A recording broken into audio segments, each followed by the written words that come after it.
So on the final episode of our 5-part election series, where to next? The road to the presidency. The team is in Gauteng, where Malungelo Booi spent some time in Eldorado Park exploring what it takes to win the coloured vote. And Ziyanda Ngcobo joined political party volunteers on the campaign trail in Soweto, one of the oldest and largest townships in the country.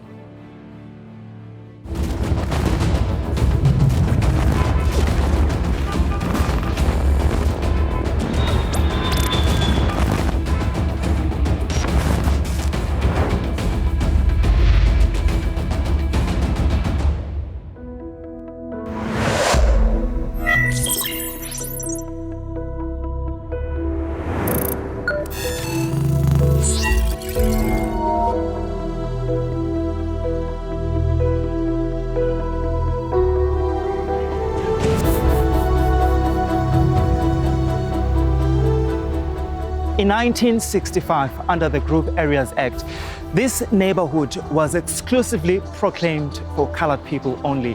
Since then, it continued to be an axis where the issues of race, identity, and politics meet.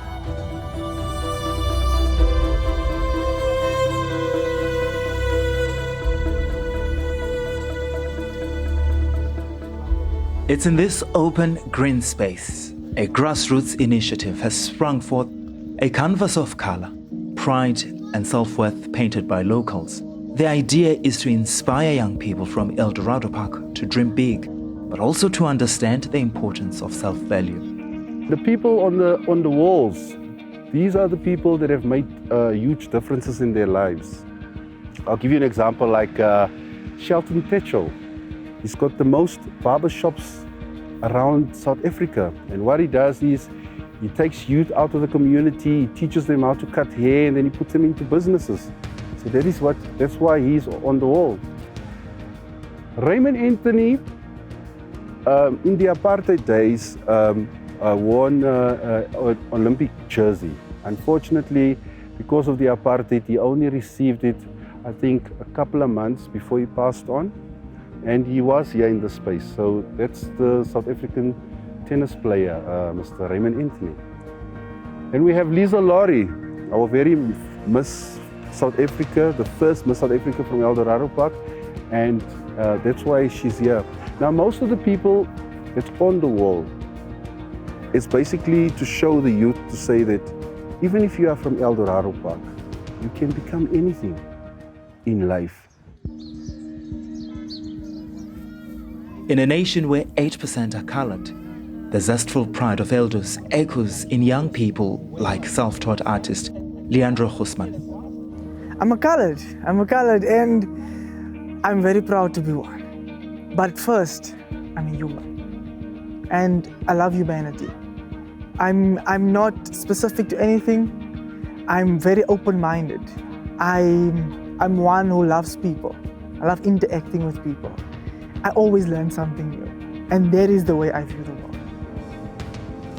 Have you registered to vote? Will you be voting? Unfortunately, no. No, this is actually a personal view. I honestly feel that I don't want to be part of a political struggle. The reason for that is because of past experiences. When all it becomes is just a publicity stunt, and that is what hurts. When around the voting time, things are just put into place fast enough for people to see progress. But once it ends, everything just falls apart again.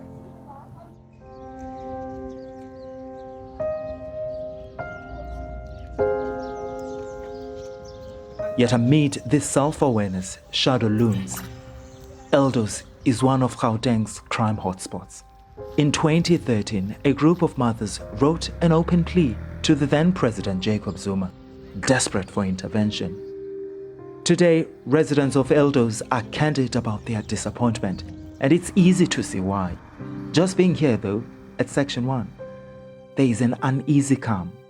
Unemployed mother of 4, Delia van Wyk, voices her frustration with a system that has overlooked her community's plight. You don't cut our grasses here. You don't care about us. Look at the area. Where must our kids play? Look at the grounds.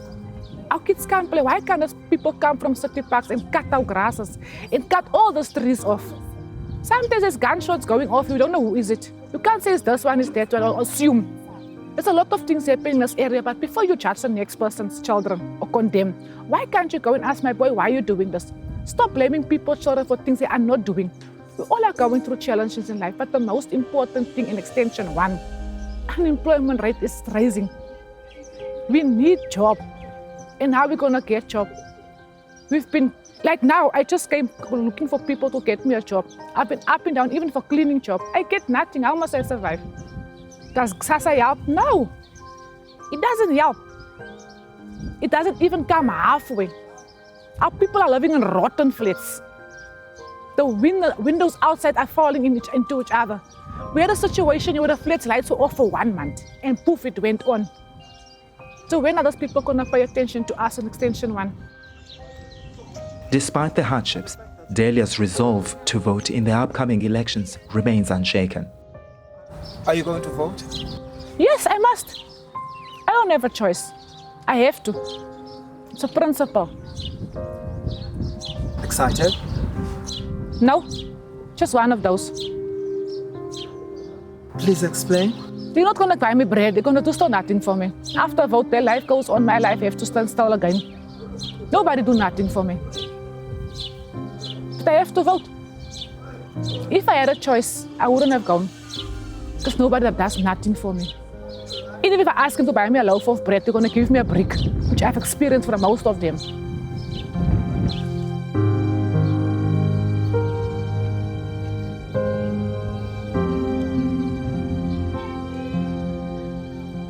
But for others like this community leader and activist, they are not convinced at all by the political rhetoric that accompanies this election.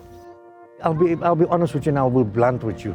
These people will only be here now, saying that this service delivery we will do, this is what we will do, this is what we will do. For that one day they move around. Once you give them the position to go into that chair, it's goodbye, Charlie.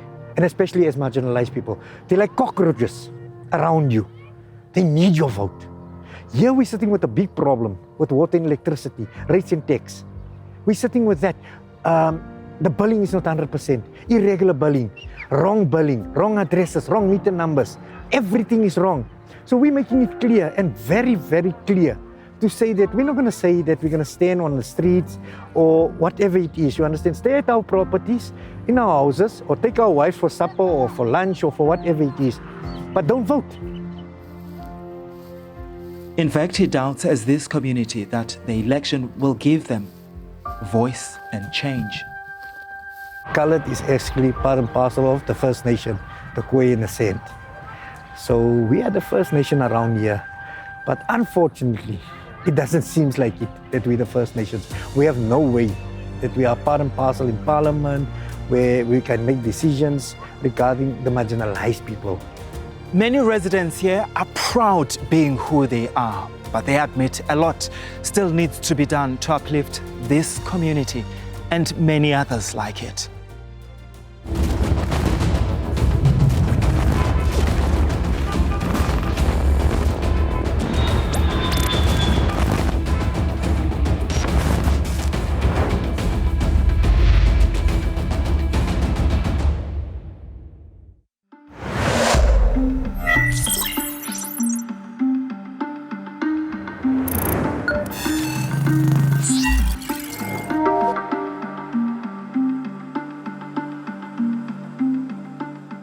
Soweto is a historic bastion of black resistance against apartheid, birthing some of South Africa's most iconic freedom fighters. It is here where the reverberations of the 1976 uprisings echoed globally, where the Freedom Charter was crafted to challenge an oppressive regime. However, in recent years, the escalation of unemployment, the rising cost of living have propelled both the young and old into an unconventional battle.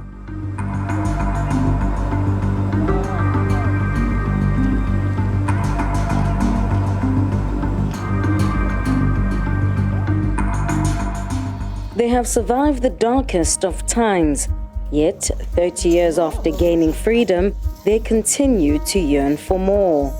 These elders are resolute in their focus on their vote. life for the senior citizens has become particularly difficult, especially since most feel that they've been neglected.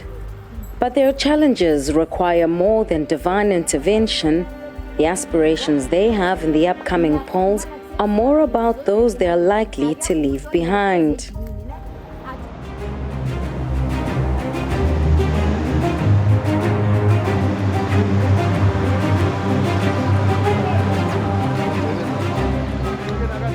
Amid passionate cries, political parties are wooing voters with promises of job opportunities to millions, with the young generation fervently spreading this message. The so-called born frees might not be able to resonate with the nostalgia of a democratic transition, a sentiment that is usually attributed to the voter apathy among the youth. And yet here on the vibrant streets of Soweto, young people are actively dispelling that myth and boldly pledging their allegiance, quite literally by raising their party flags high.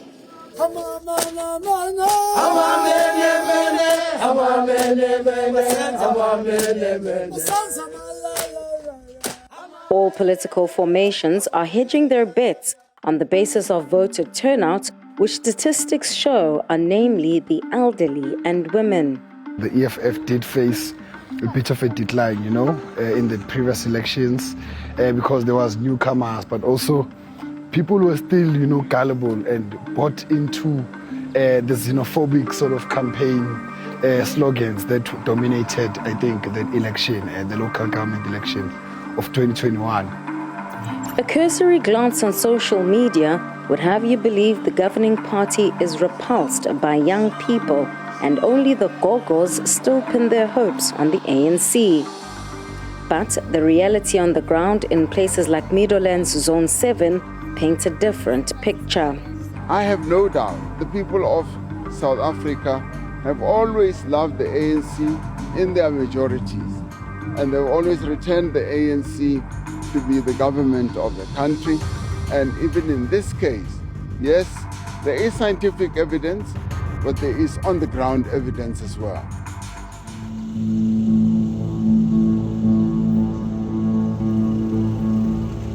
But in the 30 years of democracy, a poignant truth emerges. There are many who remain forsaken, their dreams deferred. The ANC is quick to boast that it's created approximately 5 million housing opportunities in the last 30 years. And yet it's the absence of these homes in some areas here in Soweto that's left a few residents questioning. In the past 2 elections, it's this housing shortfall that's driven individuals in these communities to abstain from casting their vote. The discrepancy between promise and reality begs a critical question. Can we truly move forward when some basic needs remain unkept?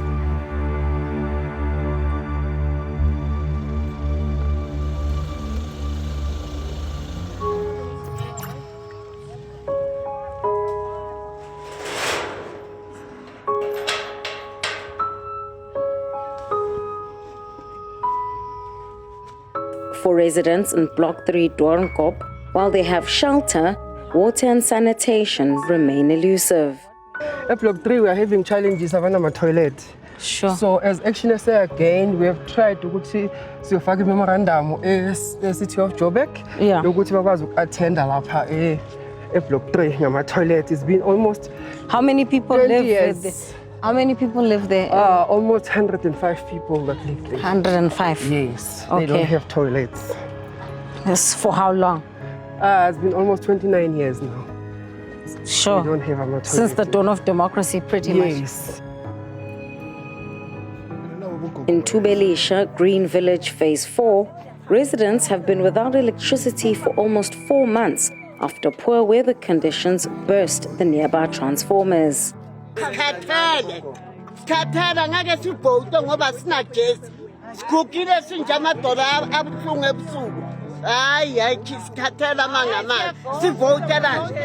are going to make an extra effort as the EFF.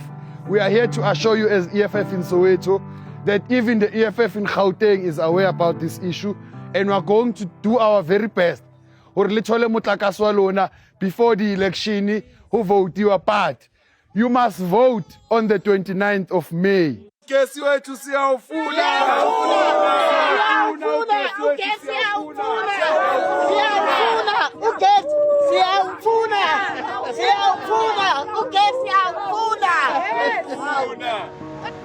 Soweto accounts for around 25% of the vote in Gauteng, as it remains one of the largest townships in the province. Despite political contestation on the ground, political tolerance and maturity prevail.